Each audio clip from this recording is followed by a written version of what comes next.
Mesdames et messieurs, bonsoir. Les lunettes tropiques sont heureuses de vous accueillir ce soir pour cette conférence et vous remercier de votre présence.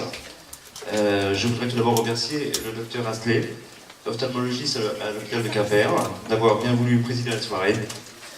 Un grand merci également au professeur François Vital-Durand, directeur de recherche à l'INSERM, que tout le monde connaît ici, pour son implication sur le sujet de la vision du bébé, et qui a fait le déplacement depuis Lyon pour nous parler ce soir de ce vaste sujet. Tropique a décidé de s'investir plus que jamais dans une très forte campagne de sensibilisation sur le dépistage précoce des troubles visuels chez le bébé. C'est pourquoi, avec la participation de tous les opticiens partenaires Tropique du Finistère, nous avons invité de très nombreuses personnes qui sont en contact direct avec la toute petite enfance. Pédiatres, hôpitaux, PMI, crèches, conseillers généraux, ainsi que les mairies, sans oublier bien sûr les ophtalmologistes, ainsi que les orthoptistes, sans lesquels rien ne peut être fait en la matière. Je vous remercie donc de votre attention et donne de suite la parole au docteur Asley, ainsi qu'au professeur François Vital-Durand. Merci. Bonsoir, je vais être assez court pour laisser la parole à M. Vital-Durand. Merci d'être venu ce soir. Merci à Tropique d'avoir eu l'idée d'organiser ce genre de soirée qui est relativement importante compte tenu de la population dont on va parler là, parce que les enfants c'est quand même une population importante et la prise en charge visuelle de ces petits patients est quand même quelque chose de nécessaire, et même plus que nécessaire. Il faut vraiment qu'on soit tous à peu près sur la même longueur d'onde pour organiser cette prise en charge.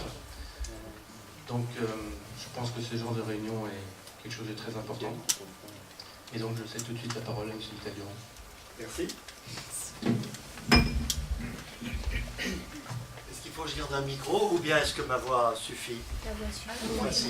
Très bien la voix. Vous voulez garder le micro? Non. Non. Très bien. Ok. Ça marche.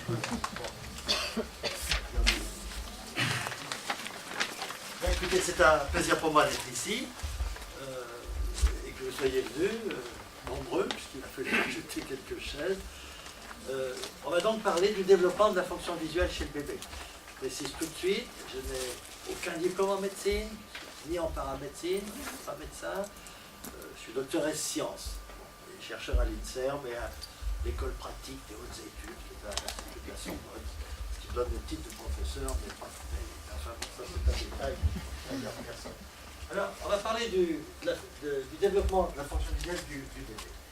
Dans la première image, on va décomposer d'abord le développement de la vision en ces étapes, en ces 5 étapes qu'on va appeler optique, fovéale, sensorielle, neurologique, cognitive. De façon à rappeler un certain nombre de choses de base qui ne sont pas forcément connues de tous, sachant que la formation des gens ici est très différente entre les différentes professions que vous représentez. Et je vous en prie, s'il y a un mot qui échappe à quelqu'un, il est légitime de demander ce que ça veut dire. Hein. Alors, développement optique. Je dis un petit mot sur le développement optique, enfin sur le développement du globe oculaire, parce que on va chercher à expliquer dans quelle mesure et pourquoi la fonction visuelle du bébé est pas bonne comparée à nous adultes à la naissance, et quels sont les facteurs qui vont la transformer en une vision adulte. Le développement optique est presque insignifiant. Le globe oculaire fait 16,5 mm à la naissance et il fait 24 à l'âge adulte. Vous êtes né à 3 kg et vous faites 60 kg. C'est-à-dire que le développement du globe lui-même ne suffit pas, ne permet d'expliquer qu'une toute petite partie du développement de la fonction visuelle. En revanche, si à l'intérieur du globe oculaire je vais dans la fovea, alors là je vais voir des transformations considérables. La fovea du bébé, alors là il y a 3 coupes à la naissance, 45 mois, 72 ans. À la naissance, la couche des corps cellulaires, des cellules ganglionnaires, recouvre, même si c'est moins épais qu'ailleurs, recouvre la zone fovéale.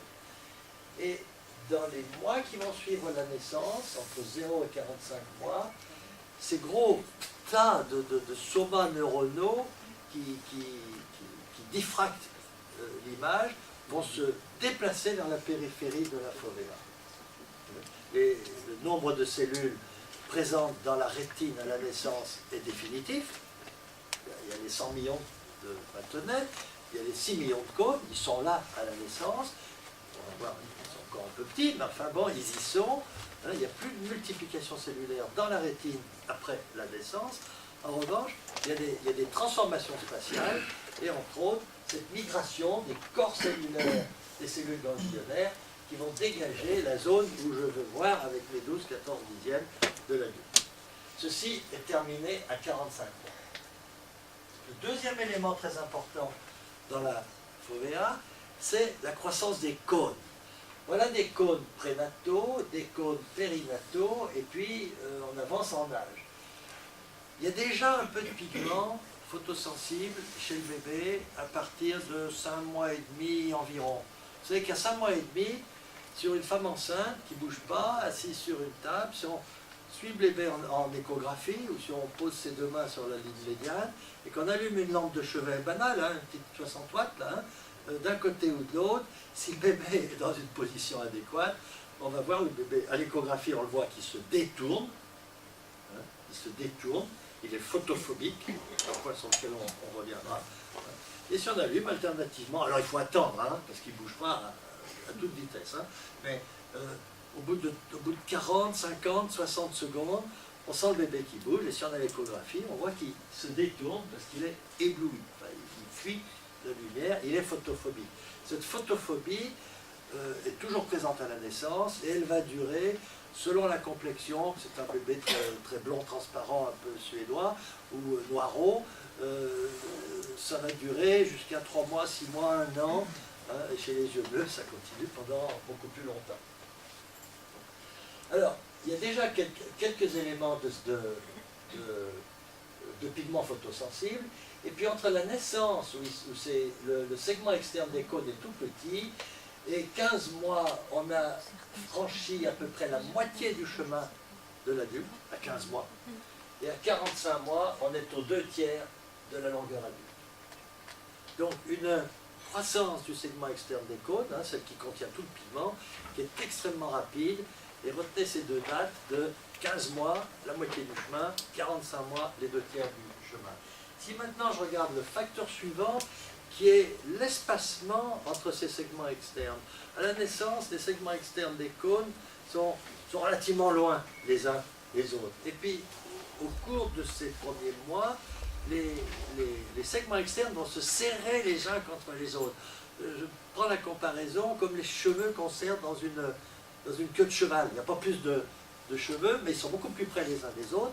Donc, la fréquence d'échantillonnage, la capacité de discrimination va être augmentée de façon considérable.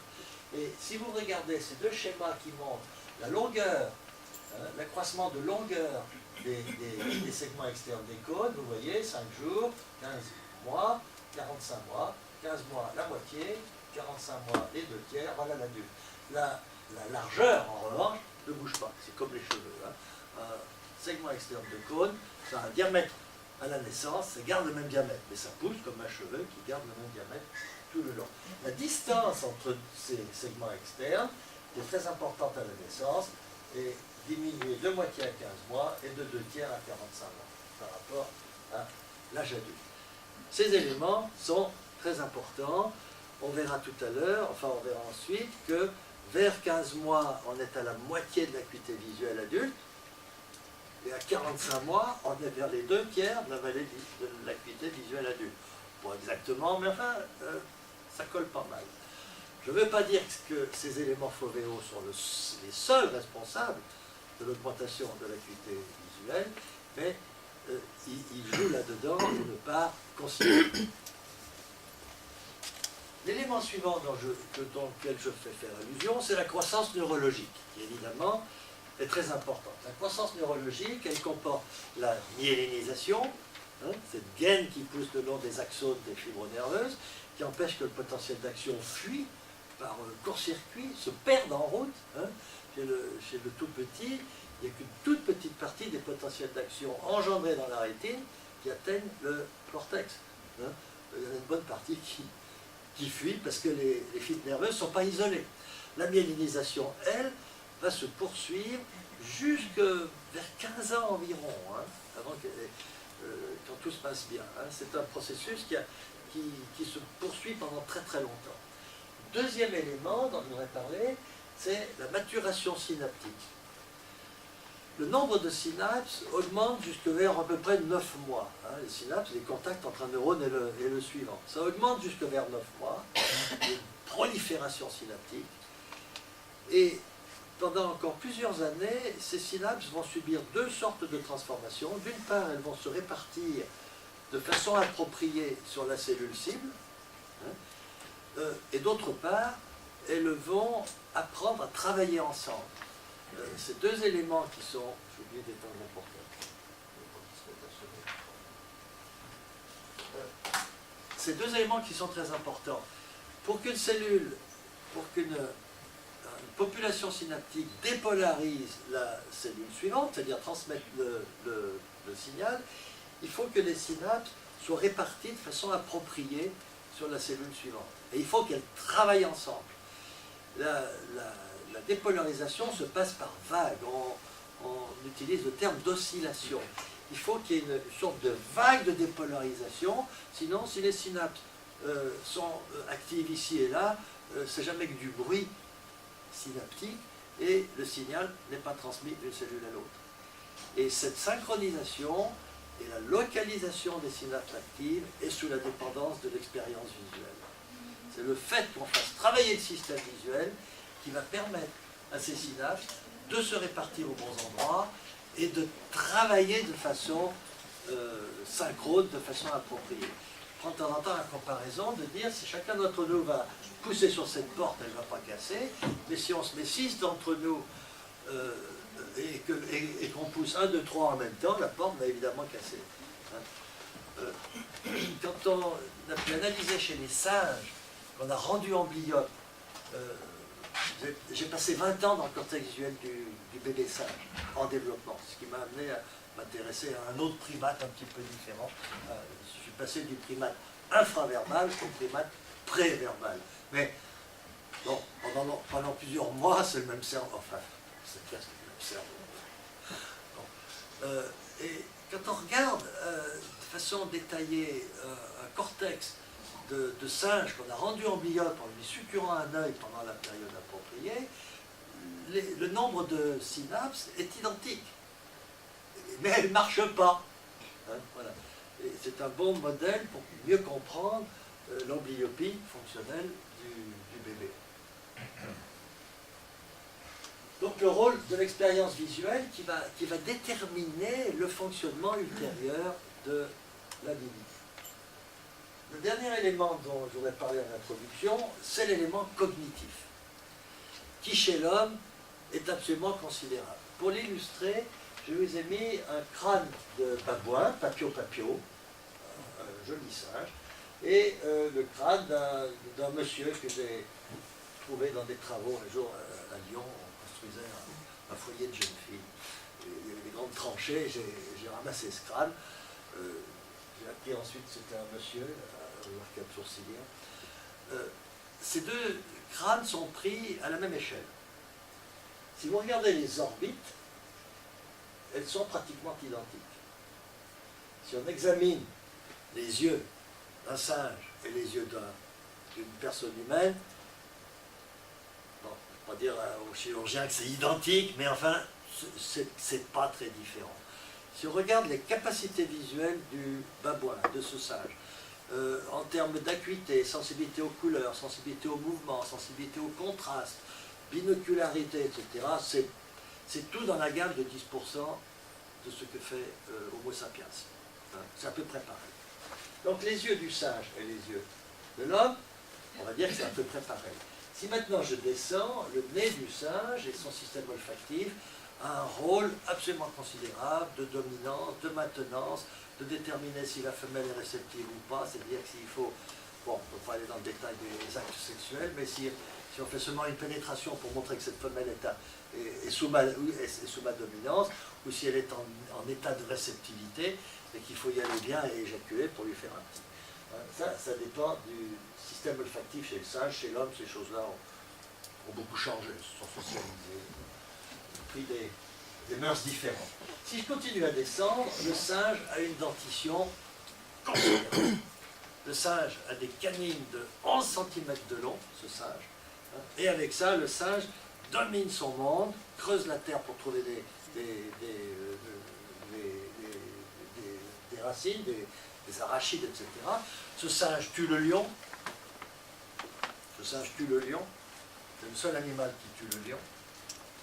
Chez l'homme, bon, j'ai pas retrouvé le reste de ce monsieur. Chez l'homme, la dentition, c'est complètement... n'a pas disparu, mais elle est devenue quasi vestigiale, décorative, on a des petites chayottes, c'est mignon comme tout, on fait bouillir les trucs avant de les manger, on va chez McDonald's pour les faire hacher, etc. Enfin bon, on mange des soupes. Et il faut se faire arracher les 4 prémolaires à 20 ans, sinon à 40 ans on ne peut plus fermer la gueule. Enfin bon, c'est quasi en voie de disparition. Voilà. Ça a beaucoup changé de fonction. Si maintenant je monte au-dessus des yeux, alors c'est le singe, c'est le désert, et chez l'homme, j'ai cette énorme bulle qui a poussé au cours du dernier million d'années, où j'ai rajouté 1 kilo ou 1 litre, si vous préférez, de substances cérébrales, de cortex, de cerveau, qui vont permettre à l'homme, par rapport au singe, d'utiliser le signal visuel d'une façon qui n'a plus rien à voir avec le singe. Et c'est avec ce litre de cerveau supplémentaire que, chez l'homme, les éléments vus vont être traités, prendre une signification, acquérir une signification symbolique. Hein. Vous pouvez bien essayer de faire lire un truc à un singe, il ne verra jamais que des taches blanches et noires sur votre page. Hein. Chez l'homme, le passage au symbolique constitue le pas de l'humanité, comme disait Teilhard de Chardin, c'est ça. De sorte que chez l'homme, une bonne partie du système visuel, de la fonction visuelle, va fonctionner par allusion, par incitation, d'une façon très indirecte. Un sourire, vous tirez vos lèvres comme ça y est, j'ai compris que maman était là, qu'elle était contente, etc. Chez le singe, c'est la posture globale qui détermine le comportement du singe en face. Donc, les capacités visuelles, cognitives, qui vont être utilisées de façon considérable, bien sûr chez le bébé, et aussi très largement, parce que j'ai beaucoup travaillé là-dessus pendant 10 ans aussi, sur les patients DMLA âgés, qui ont une image complètement dégradée, qui ne vaut plus grand-chose, mais qui, bien entraînés, arrivent à en faire beaucoup de choses quand même, hein, en utilisant leur cognition pour pallier le déficit sensoriel. C'est bien sûr des choses dont on se servira chez l'enfant déficient visuel. Dernier point de cette introduction, la notion de période sensible. Alors, bon, c'est des notions que vous connaissez. Chez le singe, elle est parfaitement déterminée, parce qu'on a, chez les bébés singes, on a pu les occlure un œil dès la naissance, pendant tant de jours, rouvrir cet œil, boucher l'autre, en analysant dans le cortex visuel, en mesurant neurone par neurone ce qui s'est passé, le neurone qui devient amblyopte, celui qui ne devient pas, comment il récupère, en combien de temps il récupère, quelle est la dynamique de récupération lorsqu'ayant rouvert un œil fermé, que ferme l'autre, hein, etc. Donc, cette notion est très bien connue chez le singe. Chez l'homme, bien sûr, on ne peut pas faire d'expérimentation, mais les observations cliniques montrent parfaitement que la période sensible commence vers 3-4 mois chez l'enfant. C'est-à-dire qu'un enfant qui a 8 jours aurait un œil fermé pendant 8 jours, il ne se passera rien. Un enfant de 4 mois, 5 mois qui a l'œil fermé pendant 8 jours, là, il va s'en passer. Et cette période sensible va durer jusque vers 5 à 7 ans. Chez l'homme, le début est plus graduel et la fin est graduelle. Et encore une fois, on a des méthodes indirectes pour le déterminer. Mais vous savez très bien que si vous découvrez ceux qui sont médecins scolaires, quand on trouve un enfant amblyopes à l'examen d'entrée au CP, la récupération de cette amblyopie va être costaud et incomplète, va être difficile et incomplète. Et à 7 ans, c'est en principe complètement perdu. Voilà. Voilà pour la période sensible. Alors on va passer au petit bébé. Et on va dire un mot sur le nouveau-né. Le nouveau-né est un être étrange. C'est un être qui n'a pas les caractéristiques de l'espèce humaine, il ne marche pas, il ne parle pas. On va lui attribuer tout un tas de choses. Et c'est nous les adultes qui allons décider qui il est. Le papa vient le reconnaître. La mère n'a pas bien le choix parce qu'on voit d'où le bébé est sorti. Le papa il vient le reconnaître. Bon, ouais, Sylvia. De toute façon, c'est l'adulte qui décide ce qu'il voit. Et qui, pendant très longtemps, y compris dans les livres de médecine, on disait « Oh, mais le bébé à la naissance, il ne voit pas. » Alors c'est vrai que souvent, il a les yeux fermés, on va visiter ses copines à la clinique, il a les yeux fermés, on dit il dort. Bon. Bon, moi je dis, en général, il écoute. Je vais en redire un petit mot. Voilà un enfant de 15 minutes.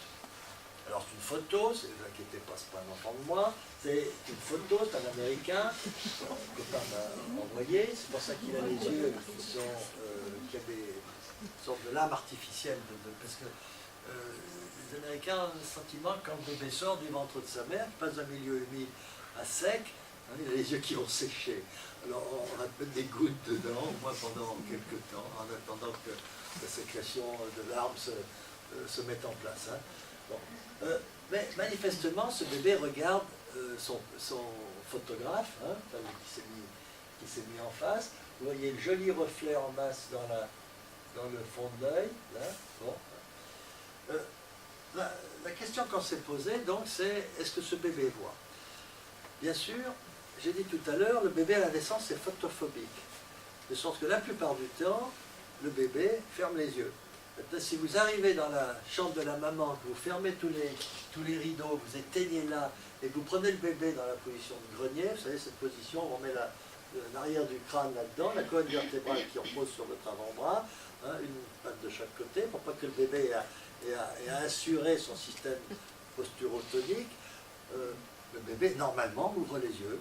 Bon, s'il n'a pas trop chauffé au passage du tunnel, mais sinon, on attend un jour ou deux, mais le bébé né dans des bonnes conditions ouvre les yeux à la naissance, à condition d'être dans des conditions de luminance, d'éclairement satisfaisant.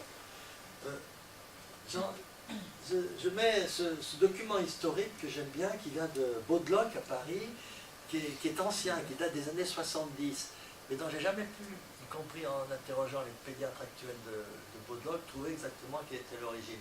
Il a été republié par Madame Amiel Tison, Stewart, il y a 10 ans. C'est une image qui est ancienne, qui est d'un bébé hypotrophique, on dirait aujourd'hui RCIU, retard de croissance intra-utérin, on n'utilise plus bien la même terminologie, qui est né un peu prématuré, 34 semaines, et qui manifestement suit un œil de bœuf. Et c'est à l'étape néonatale. Effectivement, on peut faire suivre une image à un bébé à la naissance, à condition qu'il soit dans de bonnes conditions. L'important, c'est qu'il ne soit pas ébloui, et l'important, c'est que le déplacement du stimulus soit à une vélocité inférieure à 2 ou 3 degrés secondes. Si vous préférez, à la vitesse d'un œuf frais que vous tenez dans une grande cuillère. Et que vous êtes, je ne suis pas acrobate. C'est-à-dire, plus lentement vous allez pouvoir aller, mieux vous travaillerez. Et dans ces conditions, le bébé néonatal va orienter sa tête et ses yeux, les deux n'étant pas indépendants. Il y a un bloc oculocéphalique, un bloc œil-tête, de 0 à 4 mois, à peu près. Mais enfin, vous allez voir les yeux et la tête comme ça qui vont suivre, à condition d'aller très lentement. Donc le bébé, il voit à la naissance. La deuxième preuve, Alors, un deuxième élément, c'est ce qu'on appelle le regard aimanté, le regard intense. Voilà un bébé, alors celui-là, 3 jours, bon, et qui regarde sa mère intensément. Et si on demande à la maman d'ouvrir la bouche en grand, le bébé imite. Alors elle se détourne un petit peu de l'appareil parce que c'est pas très joli, mais le bébé imite. Attention, il va mettre 20, 30, 40 secondes à recruter les neurones pour trouver comment il faut faire pour imiter.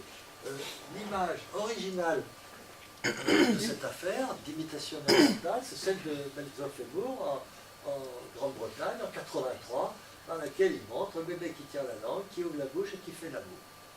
Le bébé naît avec 3 mimiques, héritées de nos ancêtres.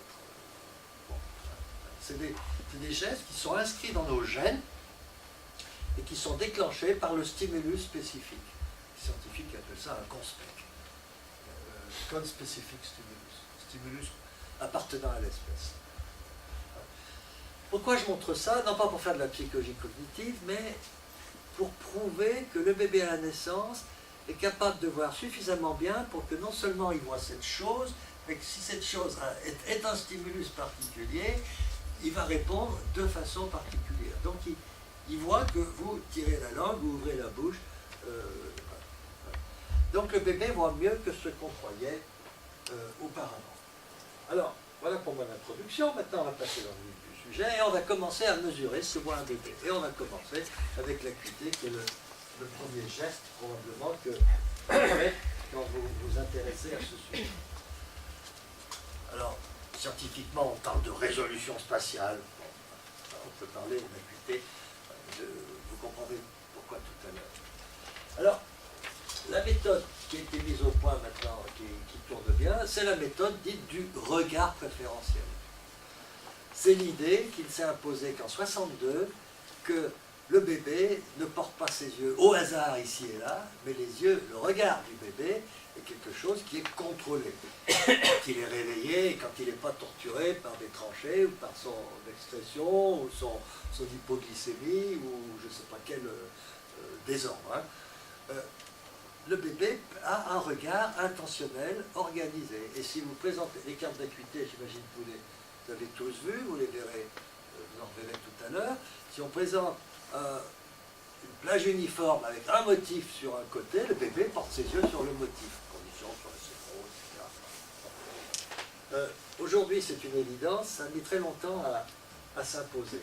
Alors, il y a 2 sortes de cartes d'acuité. Il y a les originales de David Teller, qui sont des barres verticales, je vous les montre,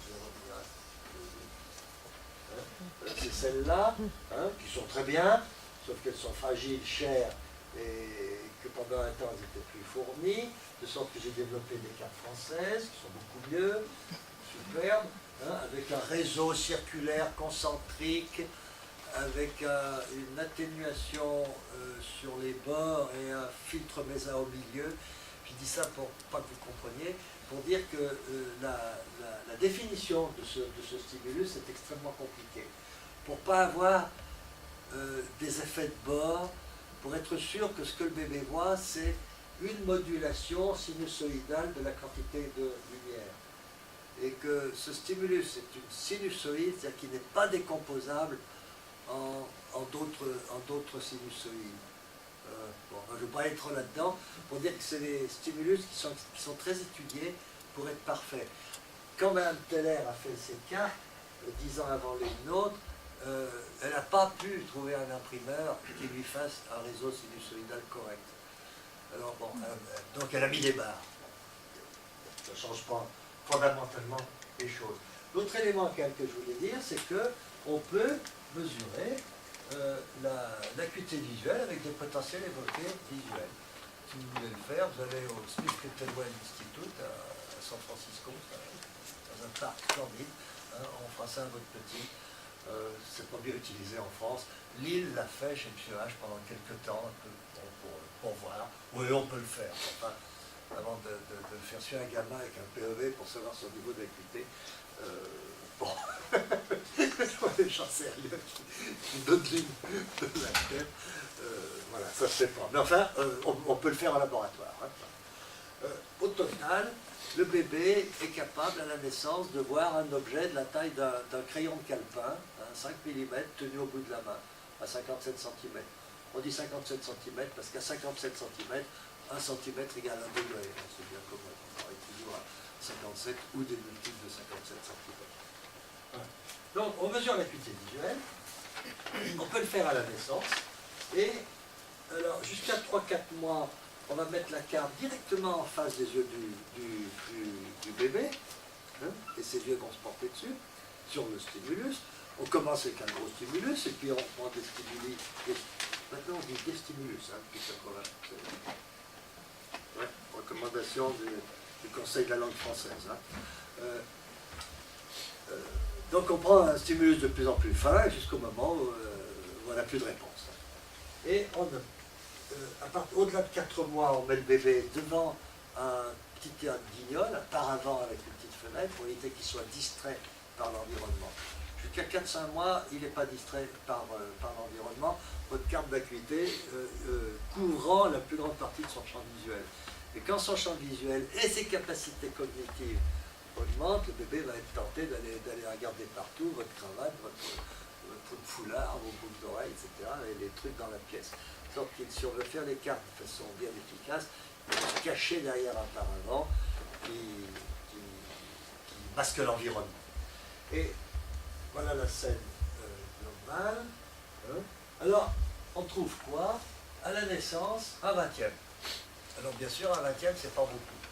Mais un 20e, j'ai montré qu'avec un 20e, le bébé voit ses parents, tire la langue, ouvre la bouche, etc.